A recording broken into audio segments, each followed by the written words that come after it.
Welcome back, everyone. Welcome back. So, do you not remember the breakup? I don't remember the breakup. I remember saying something along the lines of, but this is a thought I'd had while sober. So, to be fair, what I'm about to say was also a sober thought. But I was thinking how I couldn't be around your family around Christmas time because you might ruin Santa. And so I do remember equating you to an anti-vaxxer. Yeah, you did equate me to an anti-vaxxer. For those who don't know, was New Year's Eve. I started out relatively sober, but was very drunk by the time we ended the stream as well. Oh, really? Oh, I got pretty drunk. I was just sitting here drinking beers, because I didn't even play. I wasn't even playing. You guys even tried to get me to play PUBG, and I was like, nope, I'm good. I'm just talking. I was like on the phone, on a party line. Okay, I didn't realize this. But I mean, you did at one point basically say that you didn't even know if we could be friends anymore because you didn't want my type of values. You didn't want them to be accidentally rubbed off on your daughter. And it makes me, I think there's a flaw in your logic here so would you not let your daughter be friends with anybody who's a different religion that doesn't celebrate Christmas?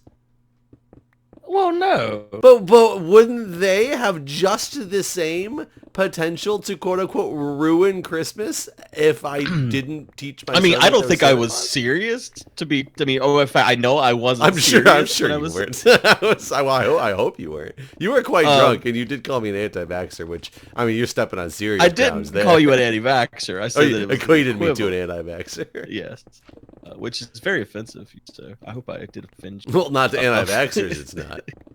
Well, they'll be dead soon. Well, problem is, so will other people that associate themselves with anti-vaxxers. But I think in those cases, the families know that what other people celebrate or whatever, they're not gonna mess it up. But I'm not saying that you would. Well, yeah, I was gonna so. say, I think it still holds true. I'm gonna be like, Jack, so when you hang out with Guude and his family, make sure you mention numerous times how Santa's not real. But I do think that kids sometimes will fuck that up. So, I mean, would I be worried if my daughter was friends with someone whose family didn't celebrate Christmas the same way? A little bit, but I also think in those cases, I could answer her questions by saying, well, because we've talked a lot about religion, me and her, and I think in those cases, I could easily say, well, as we've talked about different beliefs, they just believe something different. And so that their belief doesn't involve Santa. But I mean, I guess I could also say that about you. Their family is they believe in Grinch. Don't you? And that is kind of actually interesting to think about for those hardcore, because you and I are like different on the religious front than what I'm going to talk about, because we aren't hardcore like religious fanatics one way or the other. But there's definitely families out there that are. And I mean, do you think that they don't want their children associating with people of other religions because they're afraid of like the ideas it might instill in their certainly head? I mean, there's definitely people that are like that for sure. I mean, yeah, I'm sure there is too. It's just weird to think about that actually is like real versus just something you could write a Netflix series about or something like that. Like that it's legitimate. Yeah. I mean, some of that stuff always just in general, God, when you watch any like TV series that takes something to an extreme and you're like, wow, how messed up would that be? And people, it's so funny because, America, I'm sure other places in the world too, but they find comedy in how ridiculous people are. But then when you really think about it, there's people that's based off of, like real people that stuff is actually based off of. Like, I never actually watched it, but I know Doc was really into moonshiners or whatever. I mean, wasn't that supposed to be a bunch of back alley rednecks who were, concocting stuff in their garage? But those people exist. I mean, I think that was a reality show, wasn't it? Well, it was supposed to be, but remember, Red from Utopia was apparently one of the original moonshiners, and not that means it couldn't be like that was true and that got him his break where they wanted to cast him for Utopia, but considering they never ever connected the two on the show, makes me think that they were trying to like hide it and pretend he like never do you think all of Utopia was fake? No, I don't think it was necessarily fake. I think some of it was definitely fake. I think they let some things play out, and then, like, I mean, you and I had already, read it when the show was happening that certain scenes they did, like, 5 or 6 takes on one of, like, the voting scenes because the producers didn't like the shot that they had for real. And whether, the end outcome might have been a legitimate end outcome that they had come up with, there was definitely fakeness in that show, which then makes me start questioning the authenticity of every other part of the show. Right. Right. I mean, considering the one reason I can find it potentially authentic is they were told they have to be self-sustaining income of some type. Like, it was one of the goals that they were supposed to be doing, right? And their way of doing this, and you can't tell me they scripted this, was, well, shit, guys, we're on TV. Let's just let people come visit us for money. That couldn't have been something that they were like, let's write this into the script, that they open it up to the outside world, and that's how they get their money. Like, that would have... Because it was almost like a cop-out. You felt like, well, you're really not even trying anymore. Like, now you're just completely copping out, but... And it worked. And it worked. How they found that one guy. That one guy started dating that one woman, right? Well, who wasn't she dating? She was Polly. Well, I mean, that one dude, had he just stuck it out for a little bit longer instead of being a little baby and going home for a quote-unquote family emergency, probably would have gotten some payout of some type. I kind of wish they would come back with that show where I knew how to speak Dutch so I could watch the Dutch version. Just because I am so curious now that it's been multiple years. Like, had it gone to fruition, like, what would have happened? How many people would be in the house? Or would there be anybody from the original cast still there? Right. You could always just call up Arcus each time and have him translate. Just have him translate. That could be a stream that we could do. I mean, maybe, we'll have to, like, invert the video image or something so it doesn't catch on copyright claims or whatever. But Arcus just sits here and translates it. And then we take Arcus's English translation and we utilize the Twitch closed captioning option. And we read that as, like, the real, what they're actually saying. That would be a damn entertaining show. Oh, God. That OBS closed captioning gets really political often, so it would probably be basically a political show. I mean, do you think it, like, is pulling from, speeches and the political speeches and things like that? That's where it gets a lot of it. I have no idea where it's from. It's bad. Whatever they're using to do that was not well made. It kind of makes me wonder how off could I talk to, like, my Google Home and have it still understand what I was saying, because it seems to be pretty damn spot on. So it means if here's what I'm saying, some of that is. Yeah, it in theory could spit out exactly what I was saying because I'm saying the words needed in a whole phrase to get to the routine that I'm telling you to do. But is there just, like, this level of, like, 30% play and error that it lets you have, or, Well, I mean, it can't to some degree, because, like, if you tell it to Google something, I mean, it's getting that shit dead on. Like, that's true. It's not like a. And I guess, at that point. I've seen people utilize Google's text-to-speech algorithm before in, like, programming languages because they have a free API that you can use. I think it only gets so many calls, like, a month or whatever, and it seemed to be pretty spot on for text-to-speech recognition. Yeah. Did you say you started watching it alone? Yes, I watched the whole first season. I haven't gotten to the second season yet. Oh, okay, so you did watch the first season. Yeah, I watched the entire first season, and I will say I was slightly disappointed with the end. I liked that guy. Well, I liked him too, but I liked the other guy better that he was competing Which one? The against. one that was eating the mice? Yes. See, I didn't quite like him. I didn't think he was going to last as long as he did, though, to be honest. I also did not think he was going to last as long as he did. I find it baffling how many people were out so quickly. And then you went for, like, basically it was, it was like your freshman weed out class. You weeded out everybody in the first 10 days, and then it was like the long haul people. Right. Now I'll see you in 2 months. Yeah, yeah, essentially. It was like day 1, drop. Day 2, drop. Day 3, 3 people drop. Day 4, drop. And then day 55, nobody's dropped yet. Yeah. Yeah, I don't remember the exact. I can't believe that guy was eating mice as long as he was. But the first season was the one where the guy just suddenly goes home to go see his mom, right? Yes. Yes, the guy who made like the canoe and like he tore it up for a while, and my wife thought he was gonna tear it up and win the thing. And yeah, I thought he was gonna win it all, or it was gonna be basically between him and the guy that won it in my mind. Yeah. And then just suddenly he's like, "I'll see my mom." Yeah, the only thing I can say about that is this was a reality show that you did not know when the end was going to be. Right. So I like that aspect more than anything, is because I like you don't even know if there's 100 people out there still, or however many. You don't know. Don't you remember there was a couple like Survivor seasons where people left halfway through because they were like, my mom has cancer and she's gonna die, and I want to make sure I'm with her. It's like, why the fuck did you sign up for the show then, or why'd you agree to come on the show? You only got. Well, that's 15, how I felt about this guy. Yeah, you got 15 days left at this point. Well, but the thing I can somewhat understand is I don't remember what day it was. Maybe he started thinking like, well, shit. Obviously, they haven't pulled me by day 20, 25, 30, whatever day it was. Somebody, like, there's some super mountain men out here that I'm not going to be. I'm going to be out here for the next 2 years and never see my mom again, or I'll just bow out now. Yeah.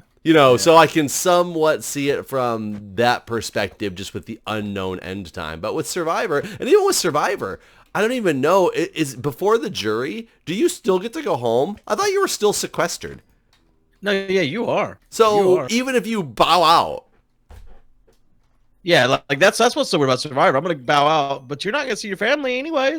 Maybe you get to talk to them on the phone or something? Oh, no, somebody, your mind is telling you, I've learned how to read minds. Your mind is telling you that they get to go home. There must be some that do, but there's definitely a limit where you definitely are not going home. I guess after the jury, it's jury for sure you don't, because you go to Ponderosa.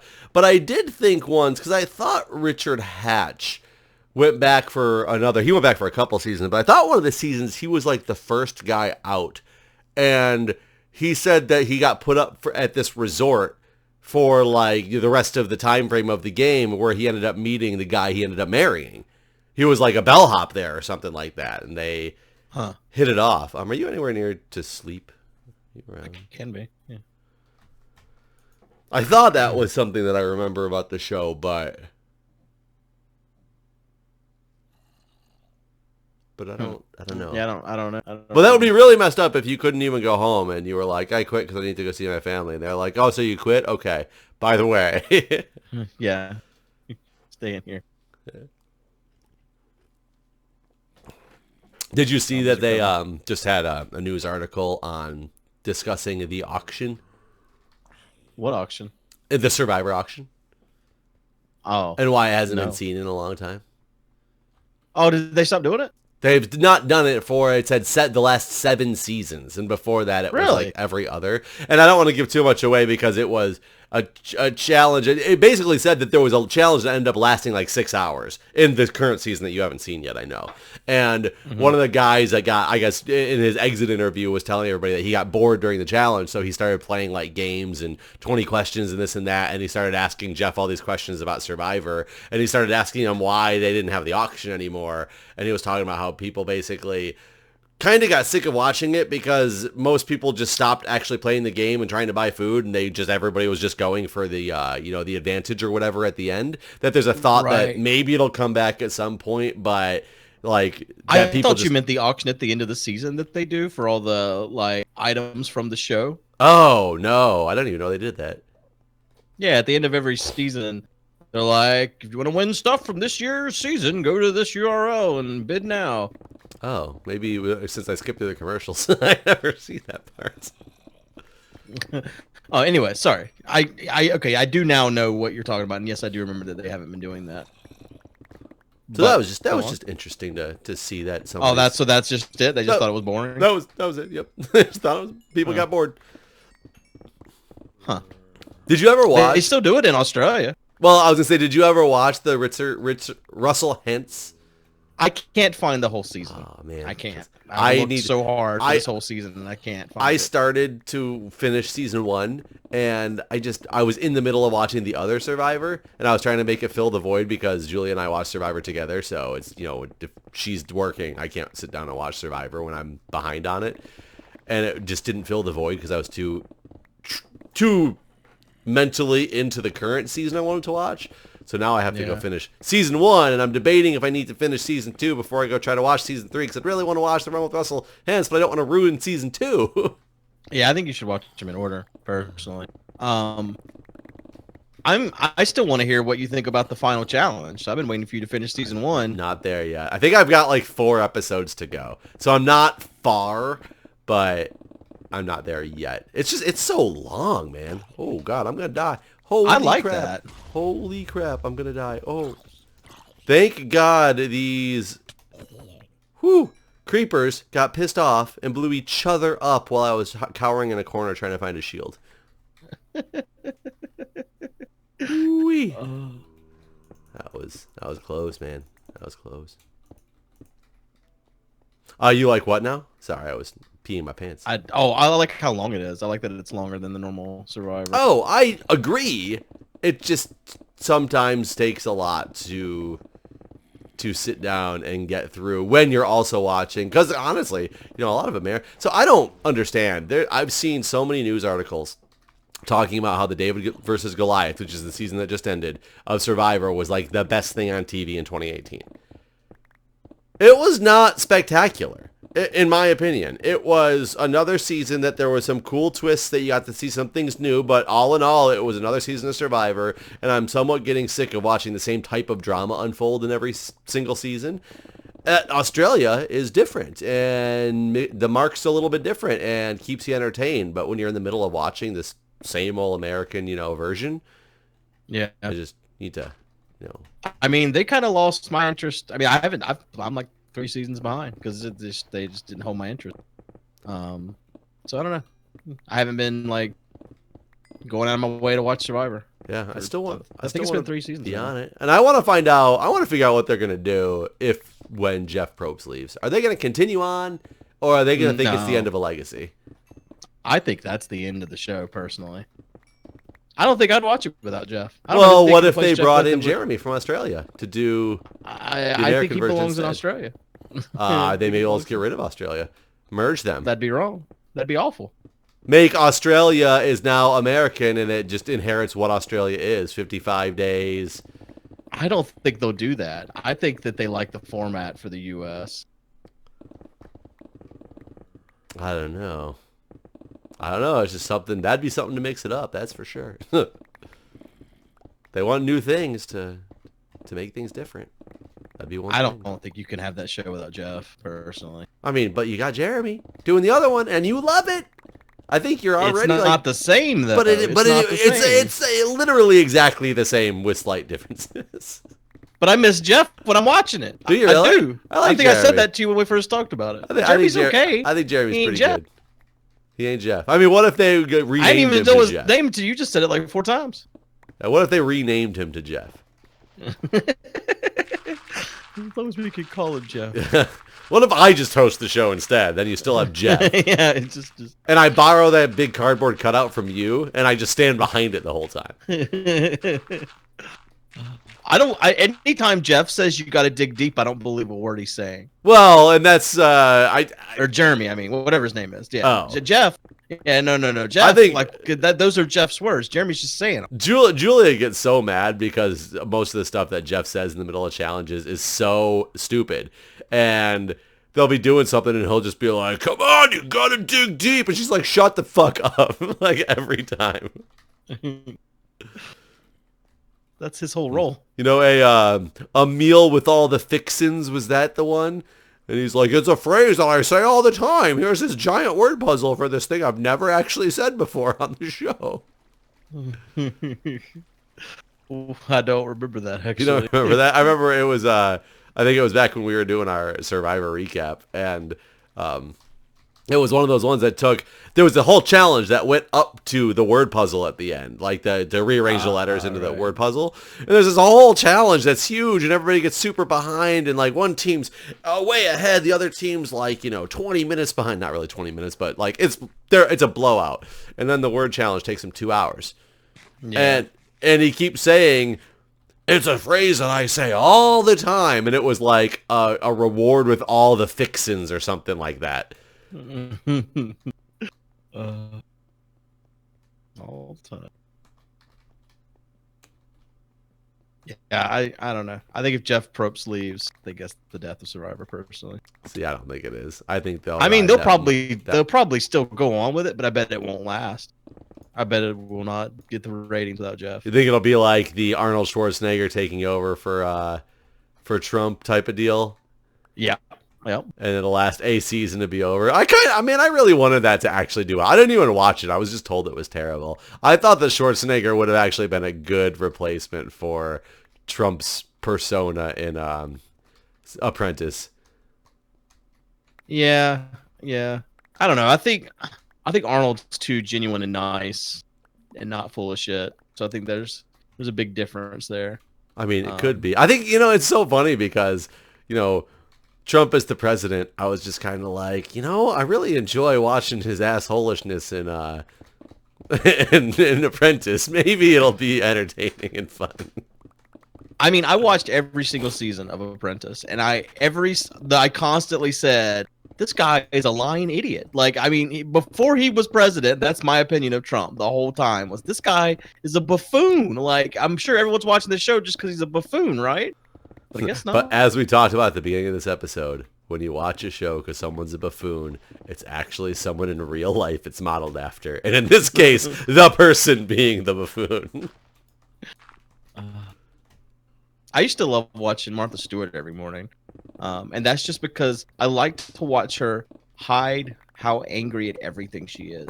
I like she's always got this look on her face like she will fucking kill you at any moment. I've never watched a Martha Stewart like Martha Stewart Living or whatever that show was that she was on. Never seen an episode in my life. Used to watch it religiously every morning. Like, made sure I was tuned in to Martha Stewart, and not because I cared about anything she was doing. I just want to see this woman suppress all her rage. And then take it to tax court or tax evasion or whatever the hell she went to jail for. Oh, insider trading. Yeah, insider trading. Yeah. That was it.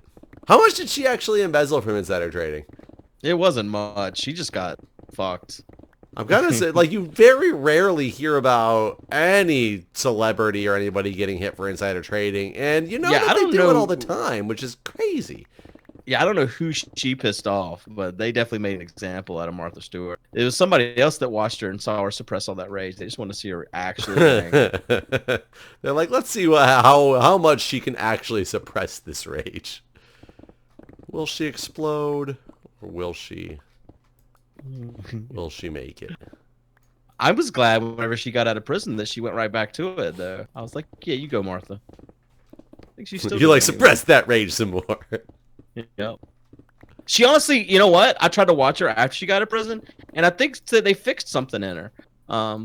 Because she seemed like she wasn't angry anymore. Maybe she found Jesus or Santa. She found something. Some drugs, maybe. I don't know. She's like, man, I learned how to make so much better toilet hooch in prison than I ever did outside.